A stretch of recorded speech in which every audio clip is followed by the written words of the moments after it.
क्या है मम्मी, कितनी बार आपसे कहा है कि आप यहाँ फोन मत किया करो। अरे जब मुझे आपसे बात करने की इच्छा होगी मैं खुद फोन कर लिया करूंगा। आप बार बार फोन करके मुझे परेशान मत किया करो ना। और अगर आप वहाँ अकेली हैं तो इसकी जिम्मेदार भी आप खुद हैं। तो मुझसे ये उम्मीद मत कीजिएगा कि मैं इतने पैसे खर्च करके हिंदुस्तान बस आपसे मिलने के लिए आऊंगा। संजय फोन पर अपनी माँ करुणा जी से कहता है। करुणा जी बोली, बेटा हमने तुम्हें विदेश पढ़ने के लिए भेजा था, तुम तो वहां जाकर बस ही गए। अपनी माँ को तो तुम बिल्कुल भूल ही गए। क्या तुम नहीं जानते कि तुम्हारे सिवा इस दुनिया में मेरा अब और कोई नहीं? बताओ भला, क्या कोई बेटा ऐसा होता है? काश अगर मैंने तुम्हें बचपन में ही रिश्तों का मोल समझाया होता तो आज बुढ़ापे में मैं यहाँ यूं अकेली नहीं होती। इतना कहते कहते करुणा जी का गला भर आया।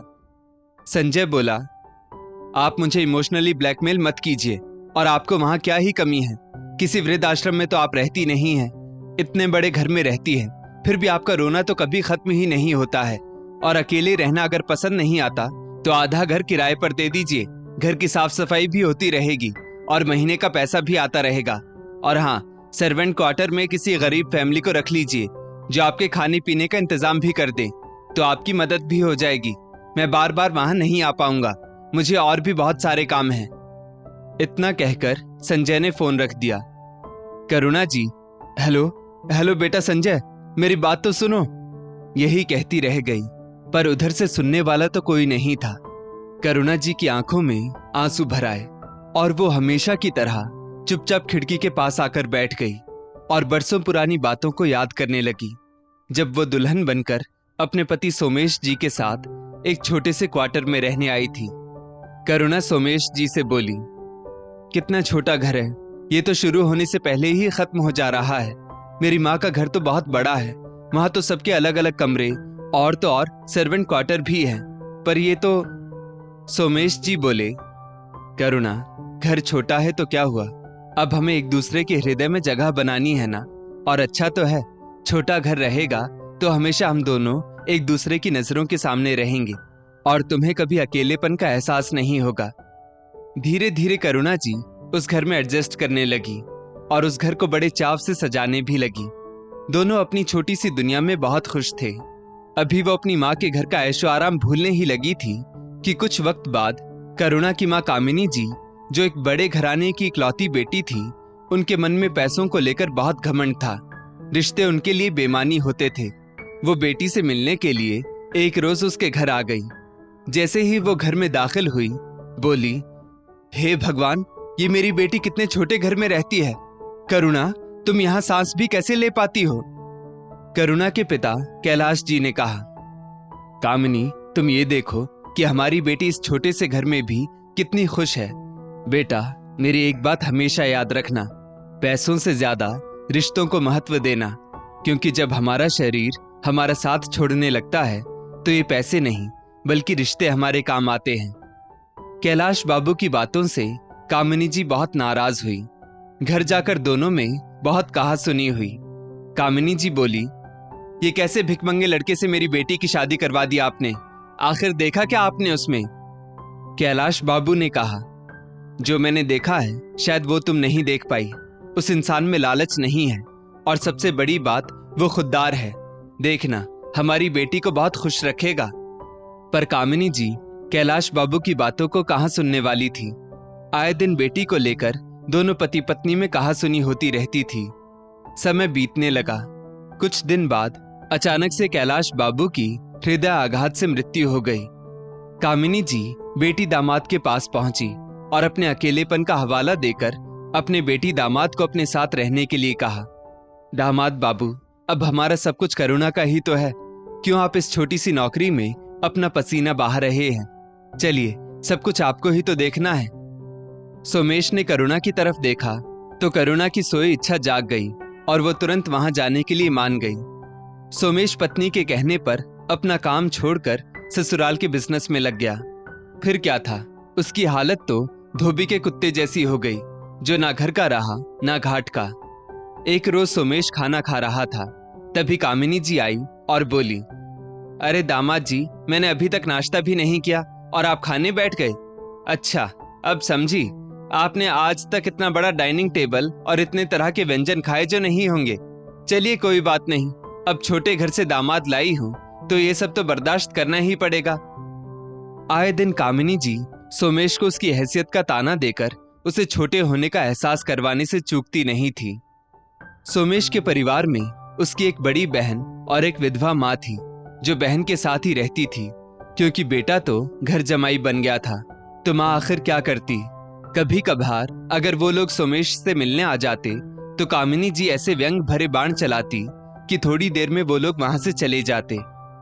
एक रोज सोमेश दुकान जाने के लिए तैयार हो रहा था, तभी करुणा बोली, सुनिए ना, मुझे माँ के साथ शॉपिंग करने के लिए जाना है और माँ की ये साड़ी आयरन नहीं हुई है, तो क्या आप इसे कर देंगे?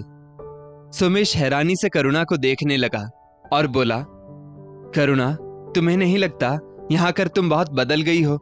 4-5 महीने ही हम अपने उस क्वार्टर में थे, पर कितने खुश थे, एक दूसरे का सम्मान करते थे और एक दूसरे की भावनाओं को भली भांति समझते थे, पर यहाँ आकर तो तुम अपनी माँ के रंग में रंग गई हो। करुणा बोली, अब रहती हूँ माँ के साथ तो किसके रंग में रंगूंगी? आपके पास अगर इतना पैसा, इतनी सुख सुविधा होती तो क्या मुझे यहाँ रहना पड़ता? बोलिए, अब जल्दी से साड़ी आयरन कर दीजिए। इतना कहकर करुणा वहां से चली गई। इधर सोमेश को अपना अस्तित्व और आत्मसम्मान खतरे में दिखने लगा। उस दिन के बाद वो बहुत गुमसुम रहने लगा, बस मशीन की तरह घर बाहर का काम करता और दोनों माँ बेटी की बेइज्जती सहता। करुणा और कामिनी जी की बेइज्जती के कारण सोमेश ने अपनी माँ और बहन से मिलना भी छोड़ दिया। वक्त बीतने लगा। कुछ समय बाद करुणा ने संजय को जन्म दिया तो सोमेश की माँ और बहन बच्चे के लिए कपड़े खिलौने लेकर बिना बताए ही चली आई।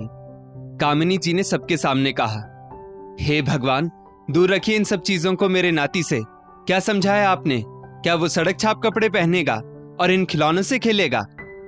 इतना कहकर कामिनी जी ने वो सारा सामान उन लोगों के सामने अपनी कामवाली को पकड़ा दिया। सोमेश उदास सा बस सब देखता रहा। उसकी माँ बहन भारी मन से लौट गई और फिर दोबारा कभी नहीं आई। संजय बड़ा होने लगा। कामिनी जी उसे पूरी तरह ननिहाल का पाठ पढ़ाने लगी।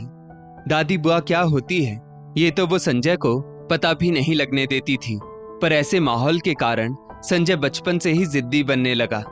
उसकी आंखों पर पैसों की पट्टी जो बंध रही थी, बाकी के रिश्ते क्या होते हैं ये तो उसे बताया ही नहीं जाता था।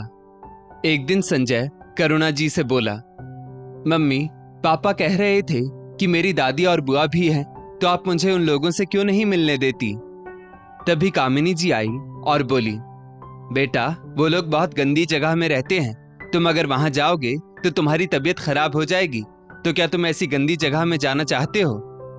कामिनी जी बच्चे के मन में कूट कूट कर उसकी दादी और बुआ के खिलाफ जहर भरती और उसकी जायज नाजायज मांगों को पूरा करके खुद को अच्छा साबित करने में लगी रहती थी। एक दिन संजय अपने दोस्तों से लड़कर स्कूल से घर आया और रोने लगा। सोमेश जी ने कहा, बेटा, दोस्तों के साथ लड़ाई झगड़े तो चलते रहते हैं, पर इससे दोस्ती खत्म नहीं होती है। रिश्तों का मोल समझो, तुम उन्हें सम्मान दोगे तो वो भी तुम्हें गले लगाएंगे। तभी करुणा आई और बोली, क्यों, मेरा बेटा क्यों किसी के सामने झुकेगा? आखिर इसके पास कमी किस चीज की है? सोमेश जी बोले, करुणा, इस तरह से तो ये बहुत बिगड़ जाएगा और फिर कभी जीवन में कोई दोस्त नहीं बना पाएगा। सोचो जरा, जब ये दोस्तों से ही रिश्ता नहीं निभा पाएगा तो क्या आगे चलकर अपने रिश्तों को या तुम्हें समय दे पाएगा? सोमेश जी अभी बेटे को समझा ही रहे थे कि संजय ने उलटकर उन्हें जवाब दे दिया, सच कहती है नानी, आप बिल्कुल अपनी माँ और बहन जैसे हैं। आप हर चीज के लिए मुझे ही गलत ठहराते हैं। आज तक कभी आपने मुझे कुछ लाकर दिया है? हर चीज तो मुझे नानी ही दिलवाती हैं। आप बहुत कंजूस हैं। करुणा ने संजय से कहा, संजय, अपने पापा से ऐसे बात नहीं करते हैं। तभी कामिनी जी वहां आई और बोली, क्या गलत कह रहा है बच्चा? अब जैसी हैसियत रहेगी सामने वाले की, उतनी ही तो इज्जत मिलेगी।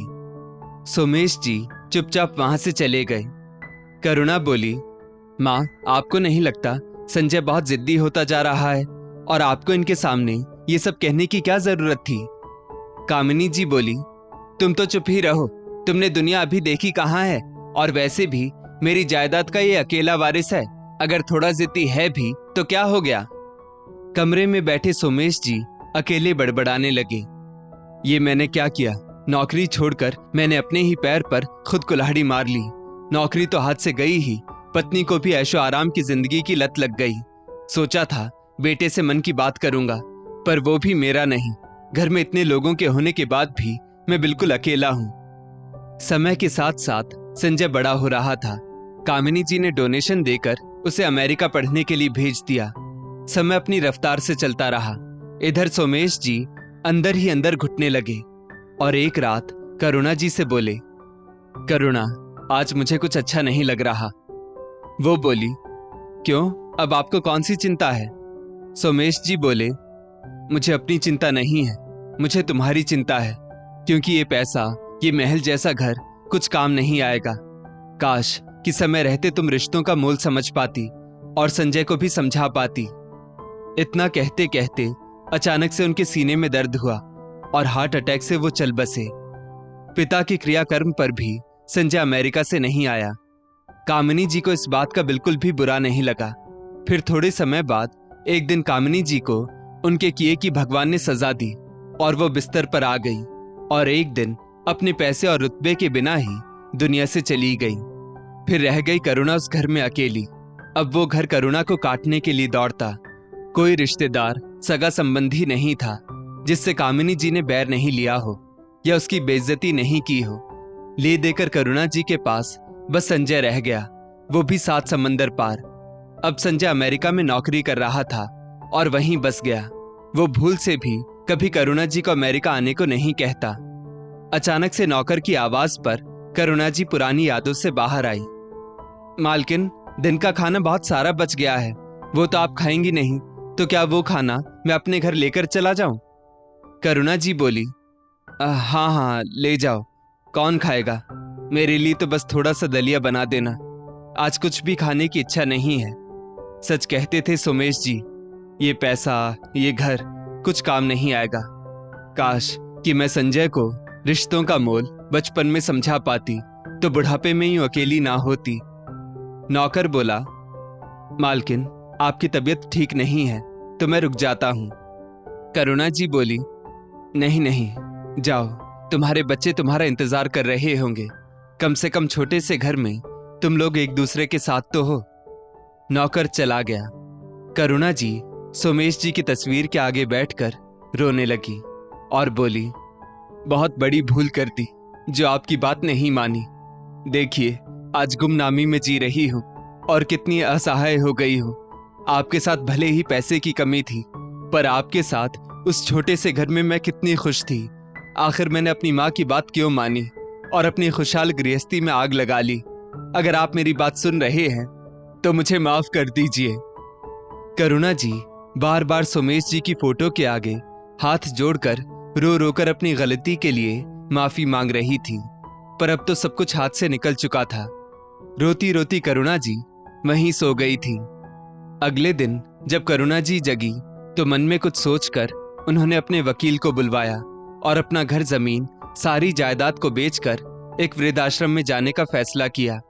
जब वकील ने इसका कारण पूछा तो करुणा जी ने कहा, वकील बाबू, पैसों के रंग में चूर लोग रिश्तों की अहमियत भूल जाते हैं। इस परिवेश में उनके बच्चे भी बड़े होकर संस्कारहीन बनते हैं और एक दिन माँ बाप को छोड़कर चले जाते हैं। जब उस गलती का एहसास होता है तब तक तो बहुत देर हो चुकी होती है। तो बस मुझे भी अपनी गलती का एहसास हो चुका है।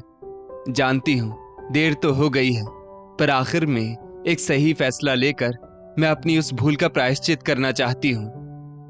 कुछ ही दिनों में वकील बाबू की मदद से करुणा जी ने सारी चीजों को बेच दिया और संजय को खबर भिजवा दी कि अब उसे माँ की चिंता से मुक्त किया जा रहा है, क्योंकि माँ अपनी भूल का प्रायश्चित करने के लिए जा रही है। और फिर करुणा जी ने किसी जानने वाले के साथ संपर्क नहीं किया। दोस्तों, इस स्टोरी को लेकर आपकी क्या राय है, नीचे कमेंट करके जरूर बताइएगा।